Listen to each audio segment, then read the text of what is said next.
तर नमस्कार मित्रांनो, आपण बघत आहोत प्रकरण 3 अंकगणिती श्रेणी। त्याच्यामधलं सराव संच 3.1 पूर्ण कंप्लीट झालेला आहे। तर आपल्याला आज सराव संच 3.2 बघायचा आहे। तर बघा, सराव संच 3.2 मधला पहिला प्रश्न।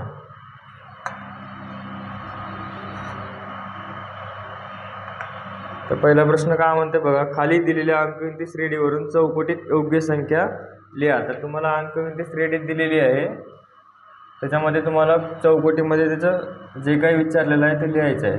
अगोदर क्रमिका लिहून घ्या, 1, 8, 15, 22। तर तुम्हाला विचारलेलं आहे फक्त ए आणि डी विचारलेला आहे। तर बघा आता इथे ए ची किंमत काय येईल, कालच शिकलो आहे आपण। ए म्हणजेच पहिलं पद म्हणजेच काय, T1 म्हणजेच ए आलेला आहे। आता डी तुम्हाला विचारलं आहे, डी इक्वल टू काय येईल, T2 मायनस T1। T2 किती आहे तुमचं 8, T1 1, म्हणजे डी आलेला आहे तुमचं 7।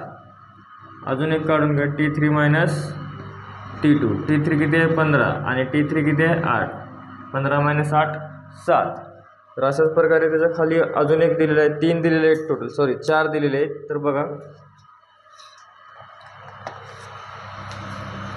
दुसरं बघा, 3, 6, 9, 12। त्याच्यामध्ये लगेच तिसरं -3, -8, -13, -18।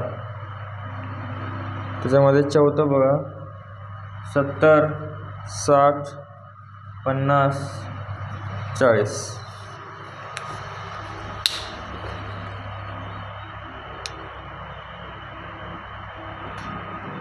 तर बघा, आता चौकट म्हणण्यापेक्षा आपण पूर्णच सगळं बघू। इथं ए बरोबर T1 बरोबर 3,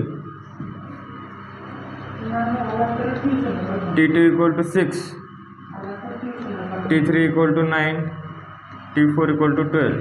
तर बघा, आता डी काढायचं असेल तर काय, आपण काल बघितलं असेल तर T2 मायनस T1। T2 किती आहे 6, T1 3, 6 मायनस 3 3। नंतर T3 मायनस T2, T3 किती आहे इथे 9, 9 minus 6 equal to 9 minus 6 3।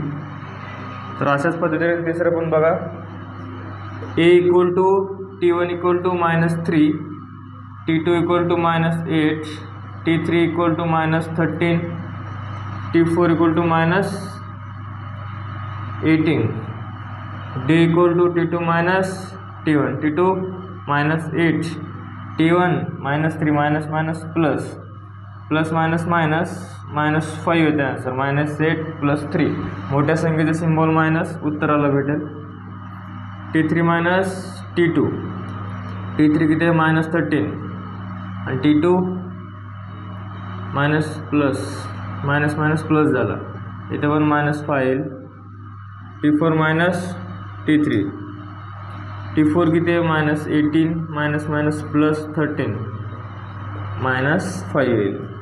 A equal to -3 आणि डी इक्वल टू -5। तर इथं पण असंच बघा, ए बरोबर T1 बरोबर 70, T2 equal to 60, T3 equal to 50, T4 equal to 40, D equal to T2 minus T1। T2 किती आहे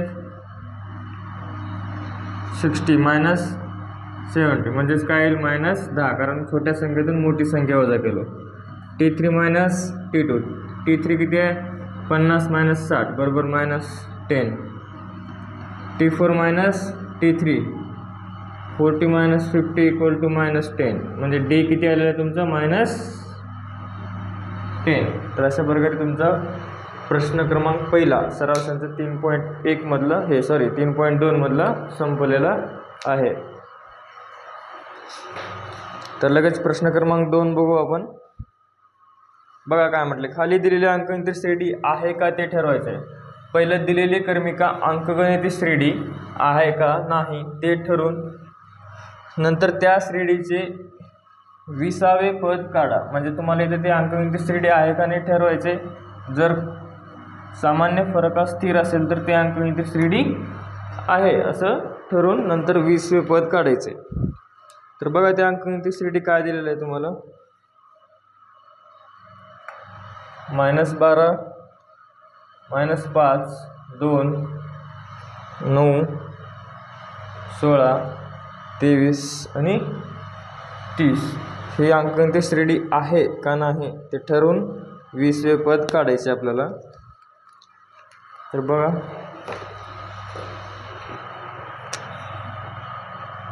a बरोबर t1 बरोबर -12 t2 = -5 t3 = 2 t4 = 9 t5 =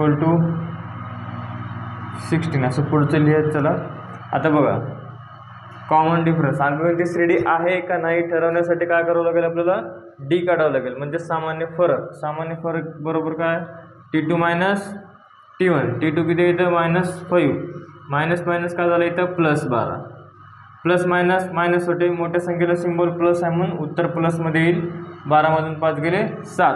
नंतर t3 - t2 आता t3 किती आहे बाबा 2 हे t2 किती आहे -5 मायनस इथं प्लस झाला 5 आणि 2 7.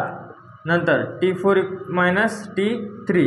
t3 किती आहे 9 आणि t3 किती आहे 2 9 मधून 2 गेले 7 म्हणजे सामान्य फरक हा डी सामान्य फरक स्थिर आहे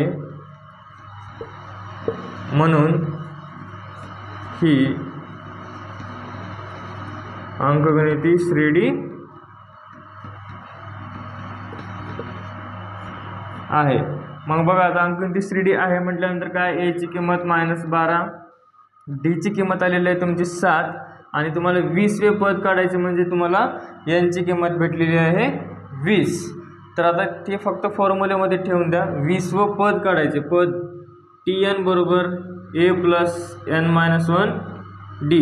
a ची किंमत किती आहे -12 प्लस n ची किंमत 20 आहे आणि d ची किंमत आहे 7 -12 अधिक 20 मधून 1 गेले किती 19 गुणिले 7 -12 अधिक 9 7 63 ला 3 40 6 7 आणि 1 7 1 7 आणि 6 13. तर बघा आता प्लस आणि मायनस का होईल मायनस होईल 133 मधून 12 गेले 3 मधून 2 गेले 1 3 मधून 1 गेलं 2 1 ला 1 उत्तर प्लसमध्ये येईल कारण मोठ्या संख्येला प्लसचे चिन्ह आहे म्हणून प्लसमध्ये उत्तर येईल 121. तर दिलेल्या अंकगणित श्रेणीचे 20वे पद हे काय असेल तुमचे 121.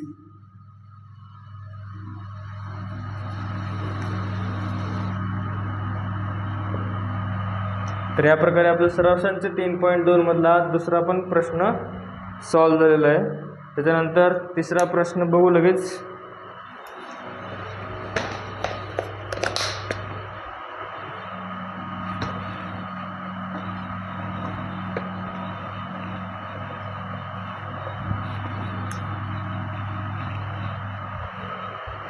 बघा तिसरा प्रश्न काय म्हणते दिलेल्या अंकगणित श्रेणीचे 12 16 20 24 आहे या श्रेणीचे 24वे पद काढा म्हटले. बघा अंकगणित श्रेणी काय दिलेली आहे तुम्हाला 12 16 20 आणि 24 या अंकगणित श्रेणीत दिलेली आहे. तर तुम्हाला इथं 24वे पद काढायचे आहे.